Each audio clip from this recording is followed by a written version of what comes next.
have absolutely no concern whatsoever. I want to be front row, front and center.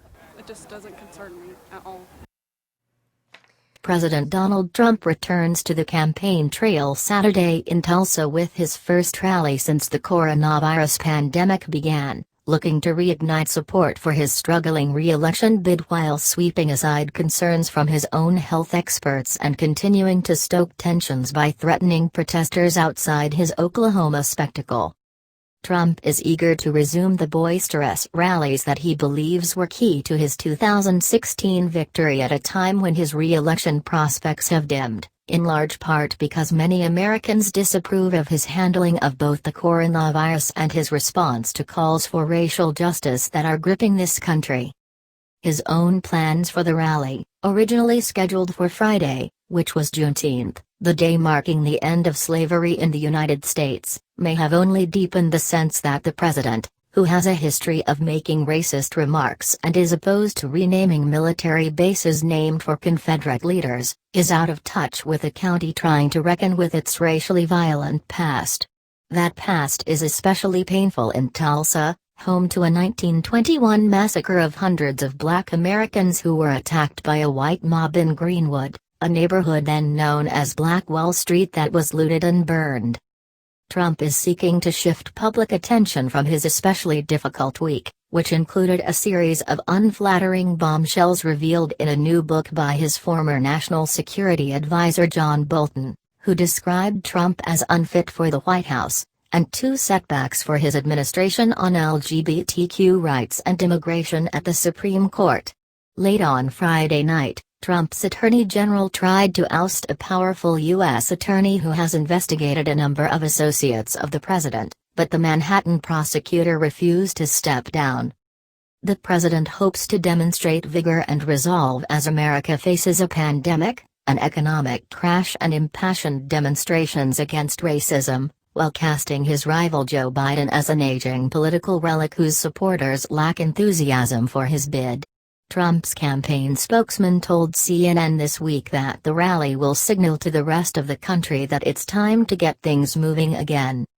But by gathering his backers at Tulsa's Bank of Oklahoma Center Arena, an indoor venue that holds 19,000 people, the president is zealously flouting nearly every one of the principles outlined by the U.S. Centers for Disease Control and Prevention for gatherings of people, as CNN's Dr. Sanjay Gupta noted Friday. Trump has long demonstrated his disdain for science, reason and the advice of experts, especially if it conflicts with his political goals. Even as he commands the highest office in the land, he has skillfully honed his image as an outsider operating from the inside in the eyes of his loyal base. Relishing his instinct to divide at a time when he is trailing the former vice president by double digits in national polls, Trump sparked fears of confrontations in the streets of Tulsa when he warned in a Friday tweet that protesters would not be tolerated by law enforcement. Any protesters, anarchists, agitators, looters or lowlifes who are going to Oklahoma, please understand, you will not be treated like you have been in New York, Seattle, or Minneapolis. It will be a much different scene. He tweeted. White House Press Secretary Kayleigh McEnany insisted later Friday that the president was referring to violent protesters, anarchists, looters, even though it was the administration that came under scrutiny for using force to push back peaceful protesters in Lafayette Square. Health concerns abound in Tulsa. The president's ardent supporters have now been lining up for days in Tulsa hoping to be among the earliest entrants to his rally, while public health officials worry the rally could lead to a rapid spread of COVID-19 in a state already seeing a rise in cases. Trump, who has asserted that the virus is fading away, in direct contradiction to the facts, has acknowledged that he and his advisors initially chose the Tulsa rally site in part because Oklahoma, a deep red state that has long voted Republican, appeared to have a lower incidence of coronavirus cases. But that has changed in recent weeks.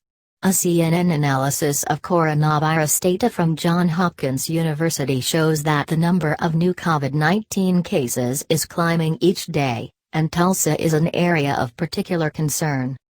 During a news conference Wednesday, The director of the Tulsa Health Department, Dr. Bruce Dart, said Tulsa set a new daily record for coronavirus cases this week. "Let me be clear. Anyone planning to attend a large-scale gathering will face an increased risk of becoming infected with COVID-19, Dart said. Tulsa County Commissioner Karen Keith expressed alarm about the scene in the streets of Tulsa during a Friday interview on CNN's The Situation Room. "Nobody is wearing masks, and people are coming in, Wolf, from all over the country, so they could be coming in from hot spots," Keith told CNN's Wolf Blitzer, noting that the city is expecting an additional 40,000 to 60,000 people outside the arena. "We love to welcome people to our city, but right now since we're in a spike, the timing is very difficult." Trump's campaign has said it plans to do temperature checks and provide hand sanitizer and masks to attendees, but no one will be required to wear one. When registering for the event, rally-goers were asked to agree to a disclaimer noting an inherent risk of exposure to COVID-19 exists in any public place where people are present. By attending the rally, you and any guests voluntarily assume all risks related to exposure to COVID-19 and agree not to hold Donald J. Trump for President Incorporated, Box Center, ASM Global, or any of their affiliates, directors, officers, employees, agents, contractors, or volunteers liable for any illness or injury, the disclaimer said. The politically charged debate over masks has made the risks of attending the rally even more dangerous. Trump has never worn a mask in public, and the people around him at the White House are tested frequently, giving him an added measure of safety. But he acknowledged this week that wearing masks has become a politically polarized issue. In an interview with The Wall Street Journal, he said it was possible some people are wearing masks to show their disapproval of him. Still, when asked by Wall Street Journal reporter Michael C. Bender whether he was comfortable with his supporters wearing masks at the Tulsa rally, Trump said, "Absolutely. They can wear them or not. I want them to be happy," he said. The irony of Trump's spotlight on Juneteenth. The president decided to forego the opportunity to wade into the nation's debate over systematic racism in the United States, instead demanding law and order and issuing divisive tweets like his Friday missive placing protesters in the same category as anarchists, agitators, looters or lowlifes. He had created a separate controversy Thursday night by tweeting a doctored viral video that was flagged by Twitter as manipulated media and later removed.